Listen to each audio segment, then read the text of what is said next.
Hi. Yes. So hopefully this goes well. I'm gonna hold on, girls. Hold on. Um, girls. Say hi. Can we not fight, Bella? Stop it. I'm gonna try to do this real quick, Bella.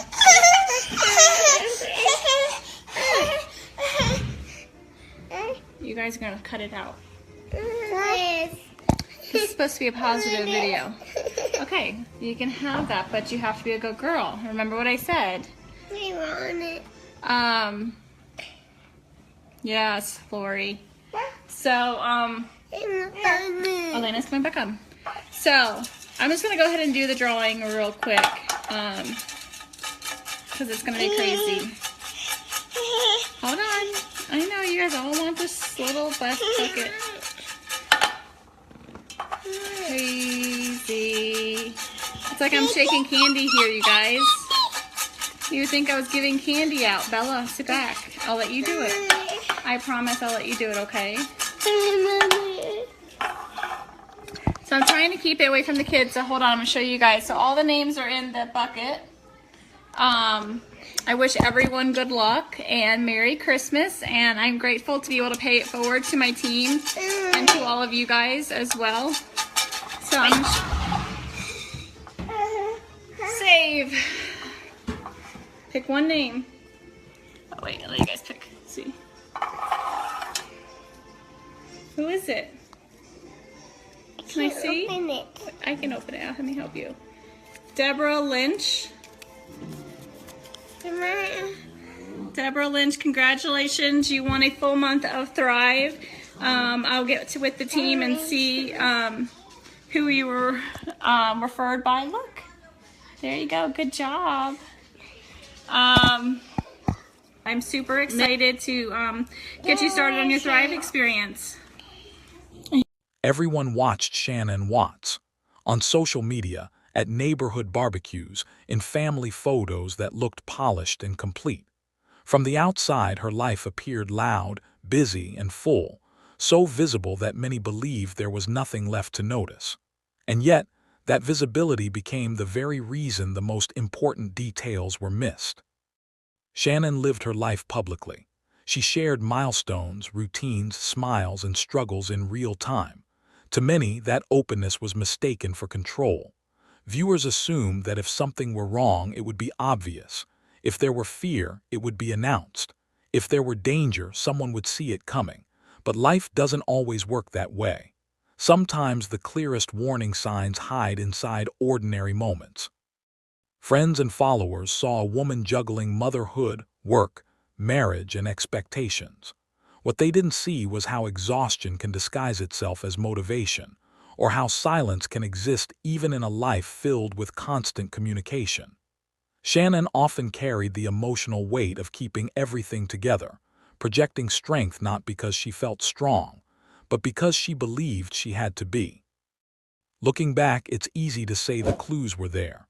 Hindsight sharpens everything. But at the time, those closest to her, like the rest of the world, were watching the surface, not the undercurrent. A smile can be real and still incomplete. A laugh can coexist with fear, and routine can become a mask for distress. This story isn't about blame. It's about awareness, about understanding how quickly we accept appearances as truth, especially when someone seems confident, vocal, and present. Shanann wasn't invisible, she was everywhere, and that may be why no one noticed what mattered most. As we begin this story, remember this: being seen is not the same as being understood, and sometimes the quietest warnings come from lives lived in plain sight. If you want more stories that dig beneath the surface and challenge what we think we know, like this video, subscribe and stay with Criminal Conscience True Crime, because the truth is often hiding where everyone is already looking. To understand what no one noticed about Shanann Watts, you have to look at how people interpret strength. Shanann was often described as strong, driven, and outspoken. Those labels became shortcuts, ways for others to assume she was fine, capable, and in control. Strength, however, can be misleading. It can silence concern instead of inviting it. In her daily life, Shanann managed schedules, finances, family logistics, and public appearances. She was the planner, the organizer, the one who pushed forward even when things felt uncertain. To outsiders, this looked like confidence. To those close to her, it sometimes looked like determination. But beneath that determination was pressure, pressure to hold things together, to fix what felt broken, to keep moving even when slowing down might have revealed uncomfortable truths. One of the most overlooked details was how responsibility was unevenly carried. Shanann took on emotional labor that went largely unnoticed. When someone is always handling it, people stop asking if they need help. When someone is vocal, people assume they would speak up if something were truly wrong. This assumption can be dangerous. It places the burden of visibility entirely on the person already carrying the most weight. There were moments, small, ordinary moments, where stress surfaced, fatigue, frustration, attempts to reconnect. But these moments were easy to dismiss as normal marital tension or everyday stress. After all, many couples struggle, many parents are tired, many households feel strained. Normalcy became the excuse for not looking deeper. What no one noticed was how isolation can exist inside routine.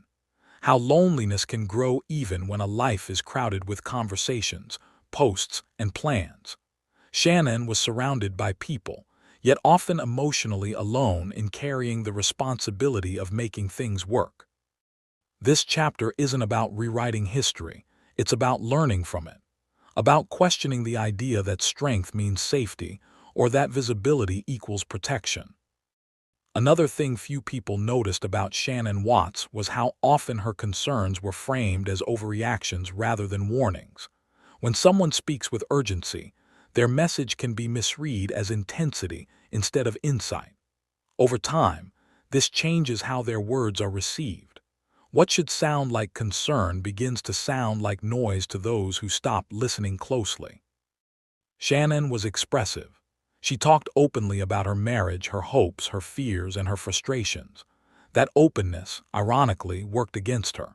When everything is shared, nothing feels urgent. When someone is consistently honest, people assume honesty will continue if something becomes truly dangerous. This creates a false sense of security, one where silence is expected only in extreme situations. But distress doesn't always arrive dramatically. Sometimes it shows up as persistence, repeated attempts to communicate, repeated efforts to fix emotional distance, repeated reassurance seeking that something is still there to save. These patterns can look like anxiety or control to outsiders, rather than signals of someone sensing a deeper shift they can't quite explain. What went unnoticed was how often Shanann was trying to bridge a gap alone. Emotional imbalance in a relationship is rarely obvious from the outside. One person may be fighting for connection while the other is quietly withdrawing. To observers, things appear tense but manageable. Inside, however, the imbalance grows heavier with each unanswered effort. Another overlooked detail was timing. Shannon's concerns came during moments when people expected joy, stability, or progress. Pregnancy, family plans, public smiles. When life appears to be moving forward, warnings feel inconvenient. They clash with the narrative others want to believe. This chapter matters because it challenges a common mistake, assuming that if someone talks a lot, they are being heard. Expression is not the same as support. Visibility is not the same as protection. Shanann was speaking, but not in a way people knew how to truly listen to. If this story is helping you see the case through a clearer lens, remember to like this video and subscribe to Criminal Conscience True Crime. Awareness grows when we choose to listen beyond the surface. One of the most overlooked aspects of Shanann Watts' story is how responsibility quietly shifted onto her shoulders in the eyes of others. When tension appeared in the marriage, many assumed she was the one pushing too hard, asking too much, or expecting too much. That assumption didn't come from evidence, it came from perception. And perception, once formed, is powerful. Shanann was often described as strong, driven, and in charge. Those labels sound positive, but they can become dangerous when stress enters the picture. Strong women are rarely seen as vulnerable. When they struggle, it's often interpreted as conflict they helped create rather than pain they're enduring. This framing subtly erased the possibility that something was deeply wrong around her, not because of her. What went unnoticed was how much emotional labor Shanann was carrying. She planned, communicated, adjusted, and tried to repair. Emotional labor doesn't leave bruises. It doesn't make noise. But it exhausts a person over time, especially when it's one-sided. Outsiders saw effort and mistook it for control. They saw persistence and labeled it pressure. Another critical detail people missed was how Shanann adapted her behavior as the relationship changed. She questioned herself. She tried different approaches. She sought reassurance. These are not signs of manipulation. They are signs of someone trying to understand a shifting reality while blaming themselves for the distance they feel. Even friends and family, with good intentions, sometimes reinforced this imbalance by focusing on how Shanann could fix things. Advice centered on patience, communication, and compromise, assuming the problem was mutual. Rarely did anyone ask the harder question: what happens when one person has already emotionally checked out? This is how warning signs hide in plain sight, not through chaos but through normalization. When struggle becomes routine, it stops triggering alarms. When a person is always trying, people assume trying is enough. Chapter 4 reminds us that responsibility can be misplaced without anyone realizing it. And when it is, the person carrying the weight becomes invisible in their own crisis. What many people failed to notice about Shanann Watts was how isolated she became emotionally long before anyone realized the danger she was in. Isolation doesn't always mean being alone. Sometimes it means being unheard while surrounded by people, conversations, and daily routines. Shanann was still posting, still reaching out, still trying, but the responses she needed were no longer there. As the emotional distance in her marriage grew, Shanann began searching for clarity. She asked questions. She expressed fear. She admitted confusion. These moments were not signs of weakness. They were signals. Signals that something fundamental had changed and she could feel it slipping beyond her control. Yet to outsiders, these moments blended into the background noise of relationship struggles. Another overlooked detail was how quickly doubt crept into her self-perception. When someone you trust begins withdrawing without explanation, the mind turns inward. Shanann questioned what she had done wrong, what she could do better, how she could restore what felt broken. This inward spiral is common in emotionally imbalanced relationships, but it often goes unnoticed because it happens quietly. People around her saw stress but not danger. They saw anxiety but not alarm. That's because emotional abandonment rarely fits the dramatic narratives people expect. There were no loud arguments for the public to witness, no obvious breakdown. Instead, there was a steady erosion of certainty, security, and trust. What's haunting in hindsight is how Shanann still believed honesty could fix things. She believed communication mattered. She believed love required effort, even when that effort wasn't being returned. That belief kept her trying when stopping might have revealed the truth sooner, that she was fighting for something that no longer existed.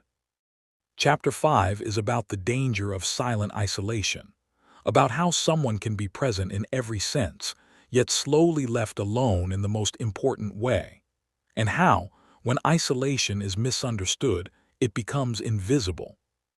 By the time the final weeks arrived, the imbalance in Shanann's world had become impossible to ignore, yet still difficult to name. This is where many people misunderstand what warning signs truly look like. They expect fear to be loud, dramatic, or decisive. But what Shanann experienced was subtle, a growing sense that reality no longer matched the words she was being given. One of the most overlooked aspects was her instinct. Shanann felt something was wrong long before she could prove it. Her intuition was sounding alarms, But intuition without evidence is often dismissed, even by the person experiencing it. She wanted to believe reassurance over instinct because believing felt safer than confronting uncertainty. Shanann continued planning for the future because planning gave her stability. It meant choosing hope over suspicion. To outsiders, this looked like denial. In truth, it was survival. When someone's emotional foundation starts to crack, holding onto routine can feel like the only way to stay upright. Another detail many ignored was her increasing need for reassurance. This wasn't insecurity, it was response to inconsistency. When affection becomes unpredictable, the mind searches constantly for confirmation that love still exists. Shanann wasn't asking for too much. She was responding to too little. There's also a dangerous myth that strong people always recognize danger in time. Shanann was strong, but strength doesn't grant immunity from manipulation or emotional withdrawal. In fact, strong people often endure longer because they believe endurance is part of love. What stands out most in hindsight is how Shanann never stopped trying to connect. She asked for honesty. She asked for effort. She asked for clarity. Those requests were not desperation. They were boundaries forming too late. Chapter 6 reminds us that danger doesn't always arrive with chaos. Sometimes it arrives quietly, hidden behind routine, promises, and the hope that tomorrow will feel different. If this chapter gave you a new perspective, please like this video and subscribe to Criminal Conscience True Crime. Your support helps ensure these stories are told with depth, respect, and truth. After everything that happened, the most haunting question isn't how it ended, but why no one noticed sooner. The truth is, people did notice things about Shanann. They just didn't recognize them as warnings. They saw fragments, not the full picture. Friends noticed she was anxious. Family sensed she was trying harder than usual to hold things together. Viewers of her online life saw smiles and motivation, but not the emotional labor behind them. What was missed wasn't evidence, it was pattern. And patterns are easy to ignore when they don't fit our expectations of danger. One of the hardest realities is that Shanann trusted words over actions, not because she was naive, but because she believed in commitment. When someone repeatedly says, "Everything is fine," the mind wants to accept it, especially when the alternative threatens everything you've built. Hope can be blinding, even when it's rooted in love. Another overlooked factor was how isolated emotional struggles can be, even when surrounded by people. Shanann shared parts of her life publicly, but the deepest confusion was private. Emotional disconnection often happens behind closed doors, where no one else can intervene. Chris Watts' calm exterior also played a role. There were no public explosions, no dramatic fights, nothing that screamed danger. This is why the case unsettled so many people. It challenged the idea that warning signs are always obvious. Sometimes, the absence of visible conflict is the red flag. Chapter 7 forces us to confront an uncomfortable truth. Society often notices distress only after it turns into tragedy. We are conditioned to look for extremes, not quiet suffering. Shannon's story isn't just about what happened, it's about what was missed, minimized, or misunderstood. And that's why telling it fully matters. In the end, what remains is not just a crime, but a lesson written in silence. Shanann Watts' story forces us to confront how easily warning signs can be reframed as personality traits, stress, or just marriage problems. The world didn't miss the signs because they weren't there. It missed them because they didn't look the way people expect danger to look. Shanann was described as strong, outspoken, driven. Those labels became shields that hid her vulnerability. When someone is seen as capable, their struggles are often dismissed. Strength becomes an excuse for others to step back. That misconception may be one of the most dangerous truths revealed by this case. What Chapter 8 asks is simple but unsettling. How many people around us are silently adjusting, compensating, hoping things will improve? while we scroll past their lives assuming everything is fine. Shanann believed in fixing things, in pushing forward, in holding on. Those qualities are often praised, yet they can also trap someone in situations where they are emotionally alone. This story also reshapes how we view responsibility. It reminds us that noticing doesn't always mean intervening, but it does mean caring enough to ask deeper questions. Not "Are you okay?" but "You don't seem like yourself. What's really going on?" Sometimes that question can change everything. The tragedy didn't begin on the day lives were lost. It began much earlier, in moments of distance, unspoken fear, and misunderstood signals. That's why Shanann's story continues to resonate. It mirrors countless unseen struggles happening quietly in homes everywhere. If there is one takeaway, it's this: pay attention to patterns, not performances. Listen beyond words, and never assume strength means safety.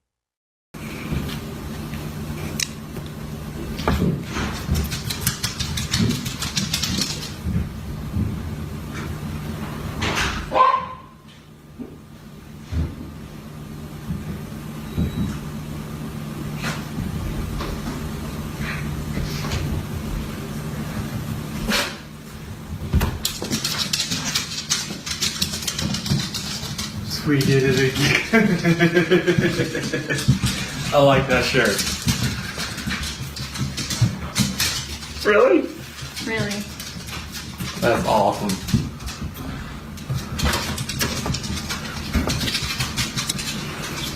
So pink means... That's just the test. I know. It just says the pink is going to be girls.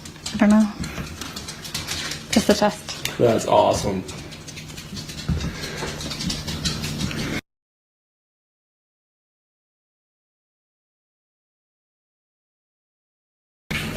If this story mattered to you, please like this video and subscribe to Criminal Conscience True Crime. Your support helps us keep telling the stories that deserve to be fully seen and truly understood.